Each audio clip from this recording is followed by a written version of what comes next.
Hello everybody, my name is Manu and welcome to another Eternal Brews video here of mine. Today I want to talk to you about another Voltron deck, as I like to call them. Usually the Aegis weapon build type aggro decks I tend to refer to as Voltron because you're basically kind of trying to assemble your own big monster with Aegis, kind of like good old Voltron in the, I think, 80s cartoon, or was it 90s, not quite sure. Credit for the inspiration to this particular deck goes to Shuazor from Discord. He toyed around with the general idea of what this deck is trying to do and inspired me to build this deck here. His approach was quite a bit different, but I liked his core idea and immediately had an image in my head of how this concept should be implemented as a deck. And I've been playing it quite a bunch actually on ladder at like top 20 masters the last 2 days and have been winning more than 50% of my games, so I figured it's a brew that's definitely worth sharing and that people might enjoy and also be able to win some rank, or at least not lose rank with, which is always good because why not have fun and climb at the same time? The problem often is with these kind of fun brews is that they cost you more rank than they gain you. But yeah, I think I'm currently at like 55% win rate over like 65 games or something. I think I'm like 36-29 or something, or maybe slightly better. Would have to check, don't know it off the top of my head. But yeah, let's jump right in. Called this Combra Voltron because it's basically a Combry splash Horu deck. Could have also called it like Combrysian or something like that, or Combrysian. I guess that might even make more sense since the only multi-faction card in the deck is an Elysian card, not a Horu card. So why not just change that?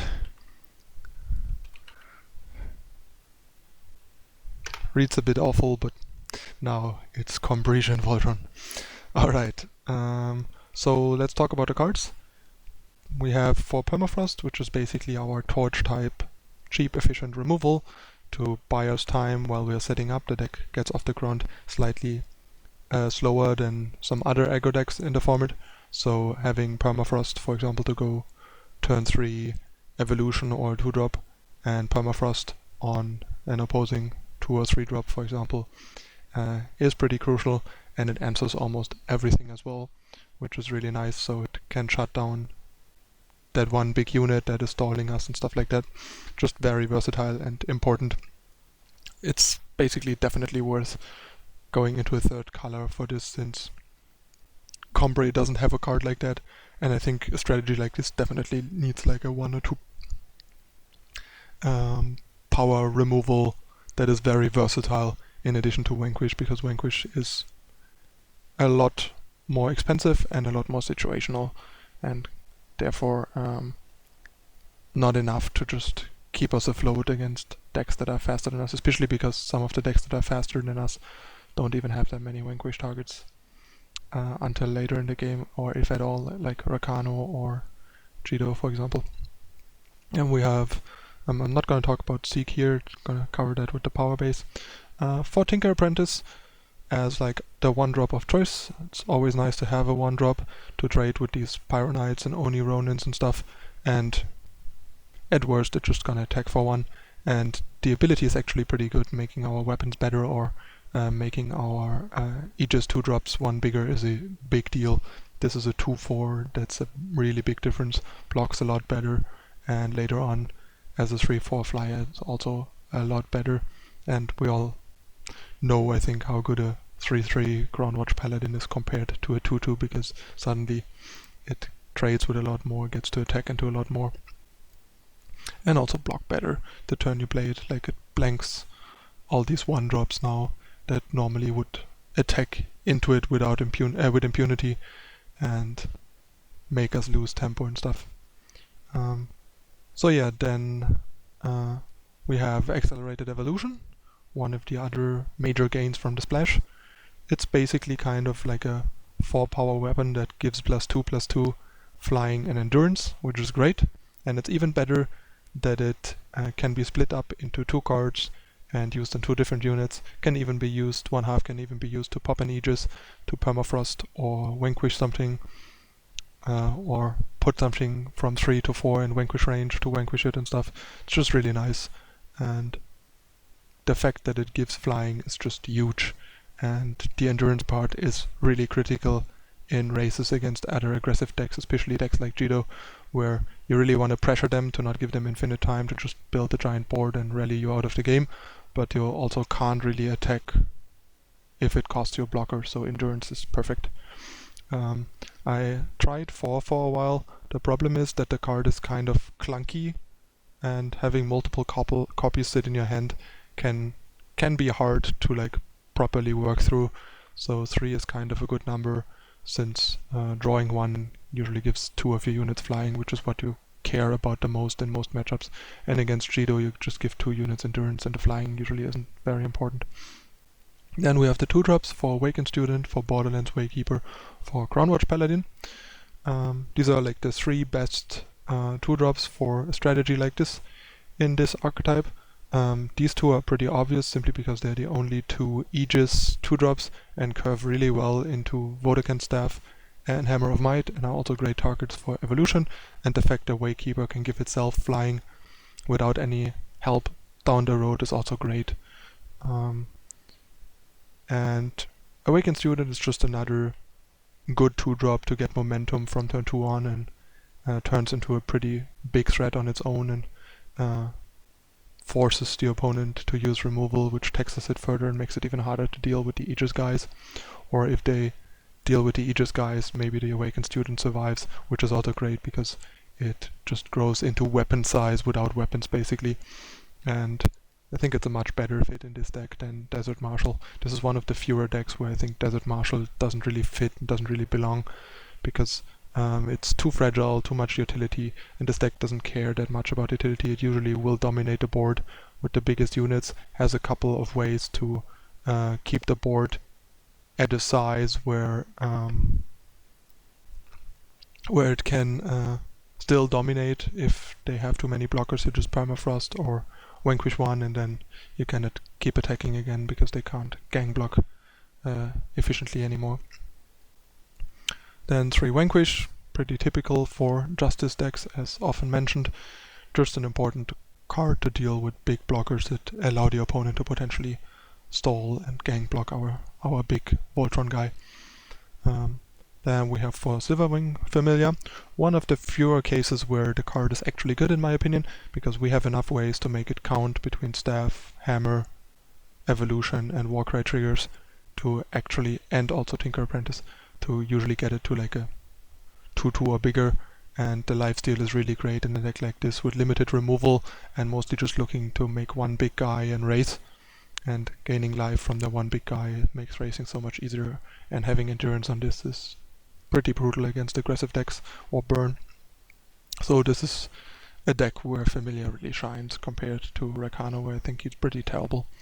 For Valkyrie Enforcer, another one of these cards that you basically have in every Justice creature deck as a 4-of, just because of how great it is. Silence is great, 3/3 flying for 3 is already great, so just an awesome card.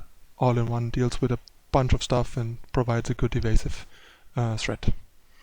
Vodakhan Staff, just a very efficient weapon, part of what makes the deck possible. Curving an Aegis guy into a Vodakhan Staff is a lot of pressure and makes it really troublesome for the opponent to deal with it, and they often take 1 or 2 hits at least till they get rid of them, and usually trade like 2 for 2 while doing so.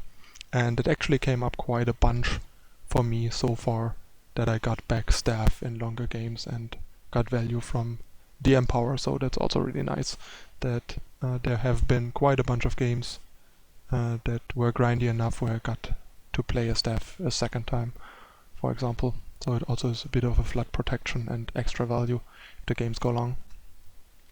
Copperhall Elite is just a really great Aegis unit for this deck. Very beefy, Overwhelm is great with Aegis, and it usually can freely attack and dominate the board really well if you put something on it. And it's also a great evolution target for the flying and for the endurance. And yeah, Hammer of Might, one of the key cards in green weapon and Warcry based decks. No difference here, especially with so much Aegis.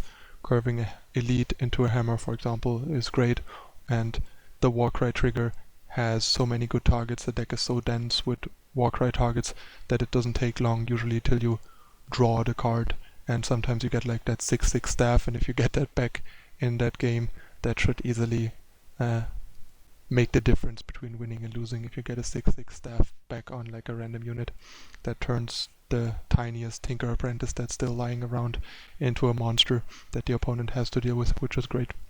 So yeah, that's the cards. The plan is pretty simple. Try and curve out, use your power efficiently, build up the units with the enhancements based on what is the best target in a specific situation, which gives you like the best attacker. Use the removal to gain tempo and keep the board in check, and just overwhelm the opponent with hard to answer monsters, which works surprisingly well for me so far. And yeah, the power base is a bit tricky, but I figured out a really good power base by now. The power base is pretty consistent. It's 29 power total, no monuments, no nothing, since otherwise the curving just gets too bad. So it's 2 Seek power and 27 power. The Seek are basically Diplomatic Seal 5 and 6 that enter depleted, but because we don't have much to do on one, it is fine to run a couple, and we can often do that on turn 1. And it's also basically a seal that's also a sigil, which is really nice because we want sigils for our 8 seats, so that is also good. Seal is just very important because otherwise we cannot consistently get hands that have all 3 colors. Like the one thing that is sometimes a bit tricky is getting the second justice, but aside from that, the power base is really good, and seal is a big part of it. Often if you have any of the duels and a seal, you automatically have all 3 factions and can play everything but Enforcer, which is very important. And the deck doesn't have any multi-requirements aside from Enforcer, which makes seal even better. And distribution is 5-3-3, simply because time and justice, time and primal are fairly equally required. We are a bit heavier on time, but we need primal potentially a bit earlier for Waykeeper and Permafrost. While for time we only need student, and student is often already fine on 3, so which is why there's an even distribution, even though there's a few more time cards in the deck, but the time cards come later in the curve. And yeah, for Elysian banner, because we basically want to split it in a way that we have the seats in green for Tinker Apprentice, so we have 12, 17 turn 1 green, which is a pretty good number for 1-drop, like the optimal, like 90%, the amount to have 90% chance of playing Tinker Apprentice turn 1 would be 18 turn 1 green. 17 is a pretty good number. To be fair, it's not a hard 17, it's like a soft 17, because the seats will be depleted turn 1 a fair amount of the time, but getting to a soft 17 for your 1-drop in a 3-faction deck is a pretty good number, all in all, for a 3-faction deck. Plus, it's not a 1-drop that has to be played on 1. You can often just also play it on 3 with on a 2-drop, and then play the 2-drop on 3 if you have double 2-drop, stuff like that. And yeah, 8 green seats as mentioned, and Elysian banner because it's the non-green thing. And also it's nice basically if we have a justice heavy hand and only have time or primal and need one of the others. It's really nice that our dual that fixes both of our secondary colors comes into play undepleted later in the game. So if we basically need time, for example, to play a turn 3 staff or turn 4 Copperhall elite, and we need to draw time off the top, it's much better to draw Elysian Banner than Seed of Progress, Seed of Wisdom, for example, since the seed would enter play depleted and we couldn't curve out our elite, for example, which is why I want the non-green stuff to be banners. And yeah, I tried to fit as many sigils as I could for the seeds. And yeah, that's all. Sorry about that. That's all that's all there is to say right now about the deck.